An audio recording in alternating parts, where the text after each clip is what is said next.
Welcome, everybody, to Service Drive Revolution in your Friday drive-by, where we answer your questions. Remember, if we answer your question on the big show, we send you some swag. Like a coffee cup, or a t-shirt, or possibly a hat. Stickers. The phone number to call is 8333-ASK-SDR.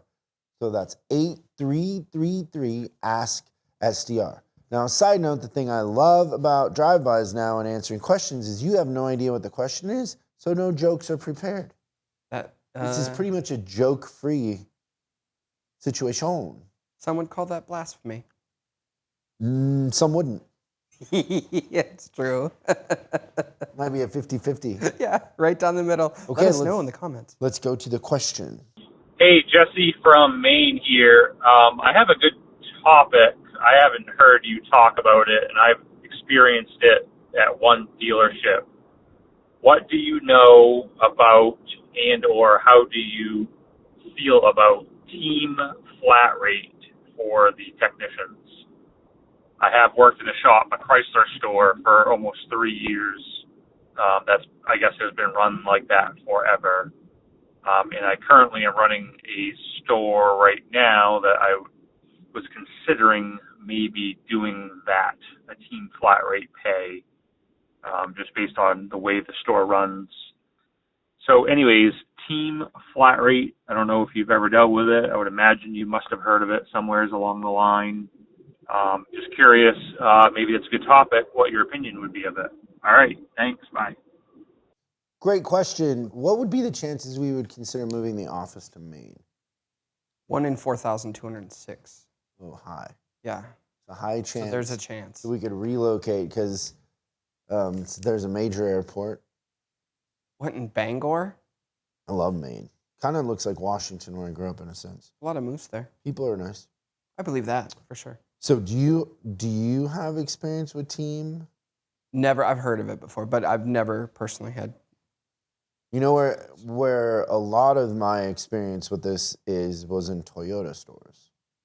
So a lot of Toyota stores that I have worked with over the years have had team flat rate pay. So let me kind of explain to the audience what team flat rate pay is that there'll be a team of technicians. So let's say there's 3 technicians, but most of the time in a team situation, there will be 7, probably 6 or 7 technicians, and then there'll be 2 advisors that write for that group of techs. There'll be a team leader. The technicians' hourly rates are different. Usually the team leader will be making a little more, and then you'll have, B, C techs. You might have a couple quick lube techs in there. But the idea is that all of the hours that are flagged are thrown into a pool. Yes. And then the pool is divided evenly. So say, for example, I flag 12 hours and Christian flags 2 hours. Probably pretty realistic. How much do I get paid? 14. No. 6, 7. Bro, first of all, you're good with math. Yeah. You're always the weirdo pulling out, numbers without the calculator, and you're usually right. 7. Is it 7? 14 divided by 2. Yeah. So here's the thing. I flagged 12 hours. This Jack here, Christian, flagged 2. And then how much do I make? But I did drink 17 cups of coffee. Yeah. You also were hanging out at the parts counter with that loser, Tom. Oh, Tom, he's talking about your fantasy NFL draft this weekend. Can't believe he took Prescott. Oh, sorry. Well, I'm impressed that you know the Cowboys quarterback. Yeah, so that's what it is. So also on the Chrysler side, so I've seen it in domestic stores too, a couple ways. But one way I've seen it is that they will have a group of technicians, and one guy will be like a diesel guy, and an engine guy, a training guy, a recalls flash guy, suspension and brake guy, a electrical guy, and then they all pool their hours too. I also worked in a shop when I was an advisor in a Cadillac store where the heavy line guys all pooled their hours. So they were just doing engines all day and trannies, and they pooled their hours. The upside of what we're trying to do never really exists in those situations, that the technicians are so bonded and all for one and one for all. In my experience, the efficiency goes down because, like I just pointed out, if I'm flagging 12 and he's flagging 2, I'm going to start flagging 8. Yeah, because you don't want to feel like you have to carry the team. Yeah, and so it really does not promote high performers. You're going to attract or develop, and pay attention to the words that I'm using, attract or develop mediocre performers by having that in place. You're always going to have a couple guys that don't carry their weight, and you're going to always have a couple guys that their full potential is way bigger than what they're doing, but there isn't a huge benefit to them, getting motivated because there's no instant gratification. They're not going to see it in their paycheck.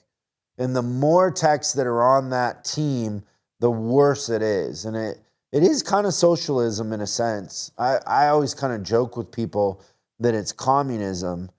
But I mean, I'll tell you, I've had clients where they wanted it, they swore by it, and it wasn't super efficient, but it can work. You can make it work. The hardest part that I've found is recruiting in other high performers. Like, they won't do it. So in a lot of situations, that's been the thing, is they want to keep it. And then we got to add technicians, and it's really hard to find technicians that are real performers that want to share their hours with anybody.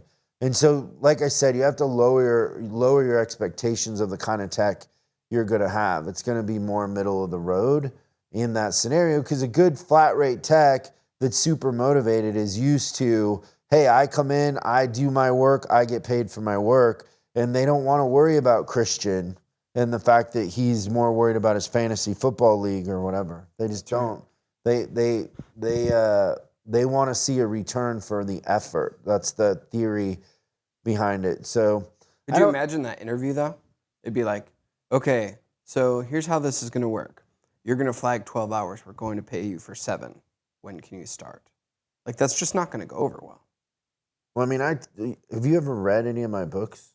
1 or 2. I think 4. in this Millionaire Service Advisor one, I go through a scenario that's totally true, happened to me, where I took a job as an advisor and I did not realize that it was a pool, that all the numbers were thrown in a pot and then it was split evenly.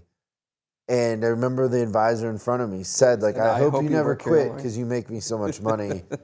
And I walked right into the manager's office and I said, hey, I guess I misread this thing, but no. Good for you. No, I mean, I think I made like a couple grand less than what I had thought I was going to make. Yeah. I mean, I was a kid, but no.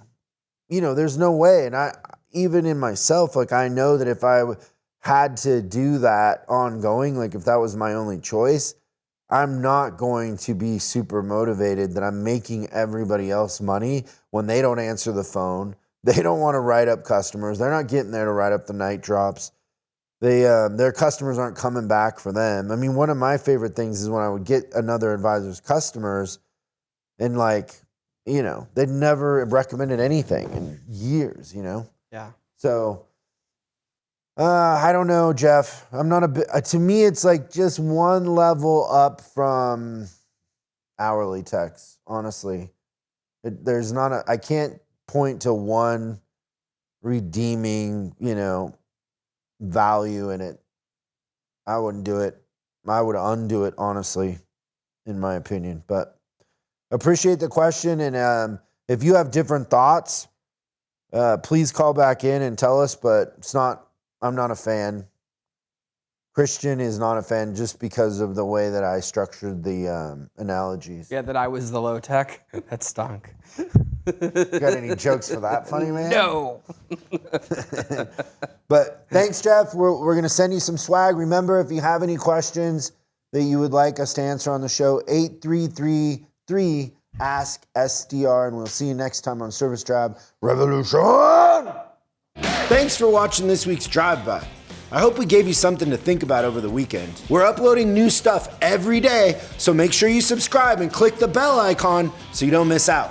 If you have a question you'd like us to answer on the show, call 8333-ASK-SDR and we'll answer your question on the show. That's 8333-ASK-SDR. For special deals on our books and training, head over to offers.chriscollinsinc.com. Now that's offers.chriscollinsinc.com. I'm Chris Collins, and I'll see you in the next video.